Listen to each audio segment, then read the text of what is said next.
एक मेंढक अपने 3 बच्चों के साथ जंगल में नदी किनारे रहता था। उन चारों की दुनिया जंगल और नदी तक ही सीमित थी। बाहरी दुनिया से उनका कोई वास्ता नहीं था। खाते पीते बड़े आराम और मजे से उनका जीवन कट रहा था। मेंढक हृष्ट पुष्ट था। उसके बच्चों के लिए वह दुनिया का सबसे विशालकाय जीव था। वह रोज उन्हें अपनी बहादुरी के किस्से सुनाता और उनकी प्रशंसा पाकर फूला नहीं समाता था।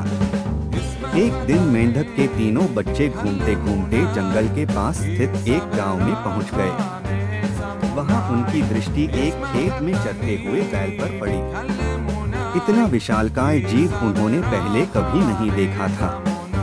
वे कुछ डरे, किंतु उसकी विशाल काया को देखते रहे। तभी बैल ने हुंकार भरी और मेंढक के 3 बच्चे डर के मारे उल्टे पांव भागते हुए अपने घर आ गए।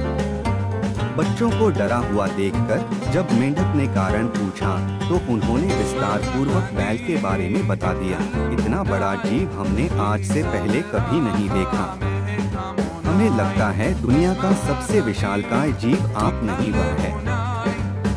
अपने बच्चों की बात सुनकर मेंढक को बुरा लगा। उसने पूछा, वह जीव दिखने में कैसा था? उसके 4 बड़े बड़े पैर थे, एक लंबी सी पूंछ थी, 2 नुकीले सींग थे। शरीर तो इतना बड़ा कि आपका शरीर उसके सामने कुछ भी नहीं, बच्चे बोले। यह सुनकर मेंढक के अहंकार को जबरदस्त ठेस पहुंची। उसने जोर के सांस खींची और हवा भरकर अपना शरीर फुला लिया। फिर बच्चों से पूछा, क्या वह इतना बड़ा था? नहीं, इससे बहुत बड़ा, बच्चे बोले। मेंढक ने थोड़ी और हवा भरकर अपना शरीर और फुलाया। क्या इतना बड़ा? नहीं नहीं, और बड़ा। मेंढक ने जंगल के बाहर कभी कदम ही नहीं रखा था।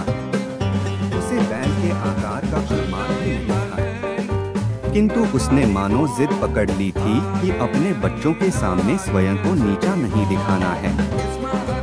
वह जोर से सांस खींचकर ढेर सारी हवा अपने शरीर में भरने लगा। उसका छोटा सा शरीर गेंद के समान गोल हो गया, किंतु इतने पर भी वह नहीं रुका। उसका शरीर में हवा भरना जारी रहा। उसने इतनी सारी हवा अपने शरीर में भर ली कि उसका शरीर वह संभाल नहीं पाया और फट गया।